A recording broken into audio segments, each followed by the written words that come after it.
بسم الله الرحمن الرحيم. فصل. وينبغي أن يعلم أن الدلالة اللفظية الوضعية التي لها العبرة في المحاورات والعلوم على ثلاثة أنحاء. أحدها المطابقية، وهي أن يدل اللفظ على تمام ما وضع ذلك اللفظ له، كدلالة لفظ الإنسان على مجموع الحيوان والناطق. گزشتہ سبق میں ہم نے دلالت کی دال کے اعتبار سے دو قسمیں پڑھی تھیں، لفظیہ اور غیر لفظیہ. پھر اس کے بعد ہم نے ہر ایک کی تین قسمیں یعنی کل 6 اقسام پڑھے، جن میں سے پہلی قسم کا نام لفظیہ وضعیہ، دوسری کا نام لفظیہ طبعیہ، تیسری کا نام لفظیہ عقلیہ، چوتھی کا نام غیر لفظیہ وضعیہ، پانچویں کا نام غیر لفظیہ طبعیہ اور چھٹی قسم کا نام غیر لفظیہ عقلیہ. پھر ہم نے یہ بھی بتایا کہ جو منطقی بحث کرتا ہے وہ کون سی قسم سے کرتا ہے. تو بتایا کہ منطقی جو بحث کرتا ہے وہ دلالت لفظیہ وضعیہ سے کرتا ہے، چونکہ دوسرے کو فائدہ دینا اور دوسرے سے فائدہ حاصل کرنا یہ دلالت لفظیہ وضعیہ ہی کے ذریعے ہو سکتا ہے. اب یہاں سے مصنف علیہ رحمہ جو دلالت لفظیہ وضعیہ ہے اس کی تقسیم فرما رہے ہیں، اس کے جو اقسام ہیں ان کا ذکر فرما رہے ہیں. تو فرماتے ہیں وَيَنبَغِي أَن يُعْلَمَ، اور مناسب ہے کہ یہ بات جان لی جائے، أَنَّ الدَّلَالَةَ اللَّفْظِيَّةَ الْوَضْعِيَّةَ کہ وہ دلالت لفظیہ وضعیہ التي لها العبرة في المحاورات والعلوم جس کو گفتگو میں اور علوم میں اعتبار کیا گیا ہے. محاورات سے مراد یہاں پر یعنی جو آپس میں ہم بات چیت کرتے ہیں، جو گفتگو ہوتی ہے وہ یہاں پر محاورات سے مراد ہے.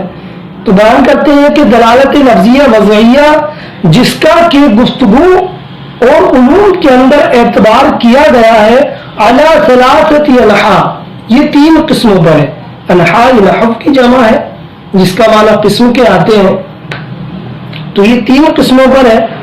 اب ہر ایک قسم کی ہم یہاں سے تعریف کریں گے اور اس کو مثال کے ساتھ سمجھیں گے.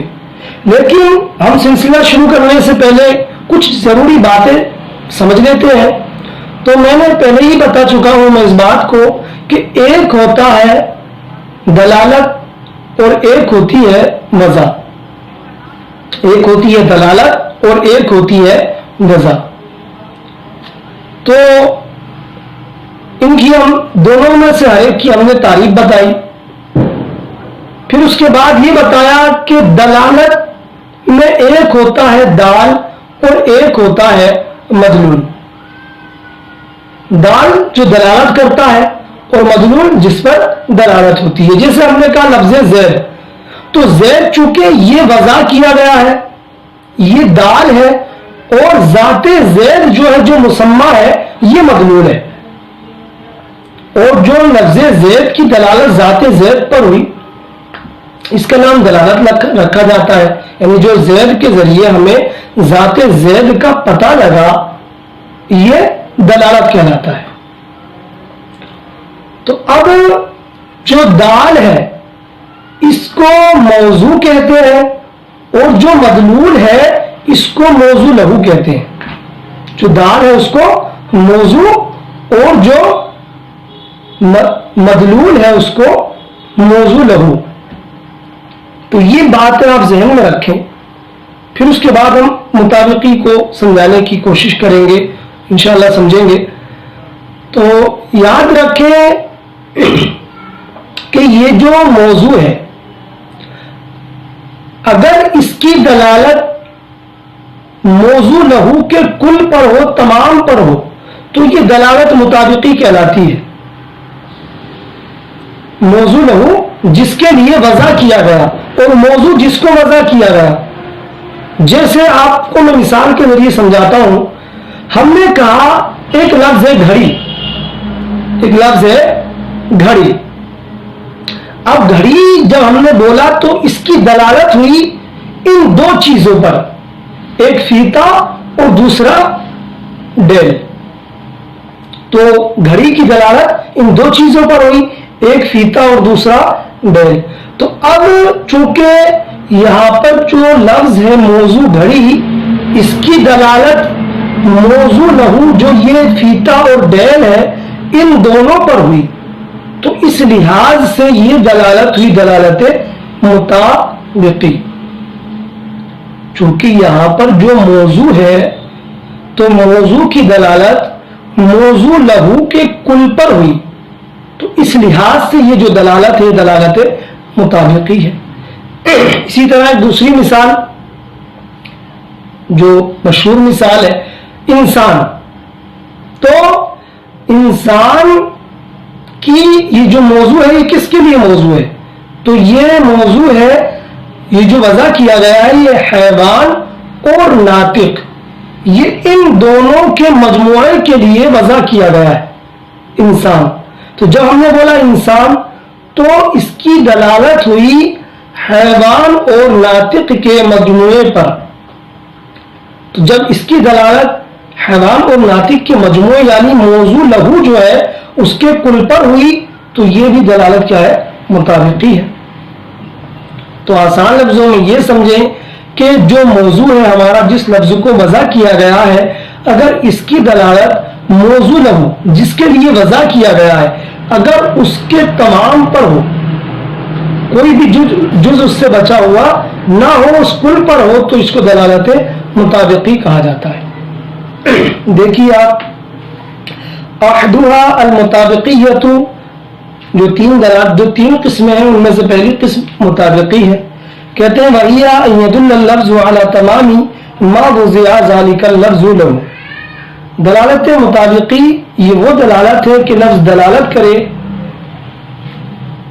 پورے پر، لفظ دلالت کرے اس کے پورے پر جس کے لیے کہ وہ لفظ وضع کیا گیا ہے.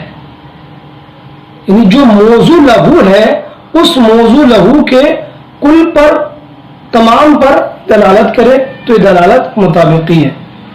مطابقی وہ ہے کہ لفظ دلالت کرے اس کے پورے پر جس کے لیے کہ وہ لفظ وضع کیا گیا ہے.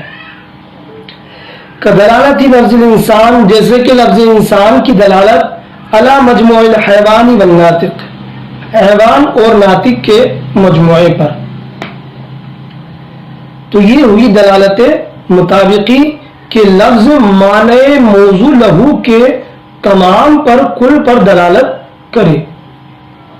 اب بات کرتے ہیں ہم دوسری قسم کی. تو کہتے ہیں وَثَانِيهَا التَّضَمُّنِيَّةُ. دوسری قسم کیا ہے؟ تضمنی.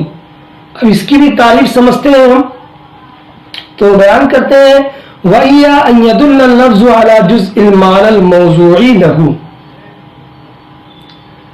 ایک دم آسان ہے، کوئی مشکل نہیں ہے. تضمنی یہ وہ دلالت ہے کہ لفظ دلالت کرے معنی موضوع لہو کے جز پر، معنی موضوع لہو کے جز پر. وہی پہلی مثال جو ہم نے گھڑی کی دی تھی کہ جب ہم نے گھڑی بولا تو اس کی دلالت ہوئی فیتے پر اور ڈیل پر، تو یہ موضوع لہو کا کل ہوا. یہ جو دلالت ہوئی موضوع لہو کے کل پر ہوئی، یعنی جس کے لیے لفظ وضع کیا گیا ہے اس پورے پر ہوئی. لیکن ایک بات دیکھیں آپ کہ جب کل پر دلالت ہوئی، جب کل پر دلالت ہوئی تو ظاہر سی بات ہے کہ جز پر بھی دلالت ہوگی، کیونکہ جو جز ہوتا ہے وہ کل ہی کے اندر پایا جاتا ہے. تو جب کل پر دلالت ہوگی تو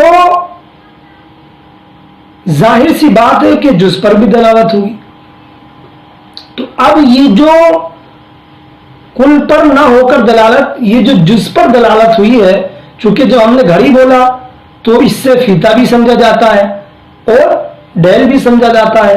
تو یہ جو جز پر دلالت ہے تنہا